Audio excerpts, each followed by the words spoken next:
This came out of my research from youth at a psychiatric unit. It is about taking initiative. I'm not saying pushy initiative, but taking the initiative. I spent a year asking 25 teenagers at a youth psychiatric unit about what they needed for support. And here's something that came up constantly.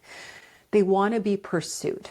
I mean that they want the adult in the room to take initiative in their well-being, initiative in that time spent together, initiative in going to them and being where they want to be, because our initiative says, you matter.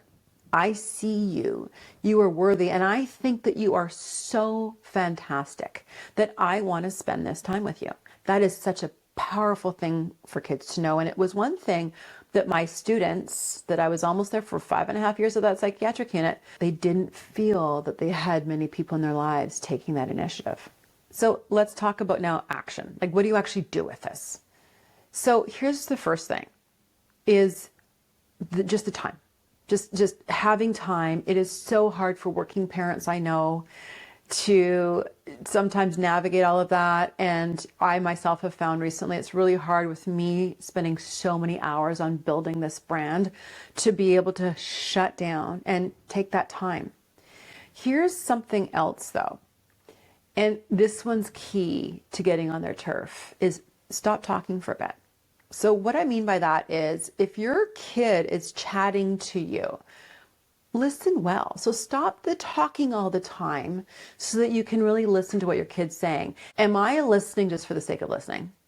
Like am I listening or going through the motions of listening? I think teacher parents are the worst because we do this in class all the time. I'm supposed to, but are you really? That's one. Are you listening to verify your own assumptions? Oh, here they go again. They're complaining about X, Y, and Z. They're complaining about how I didn't pick them up on time from school, whatever that is.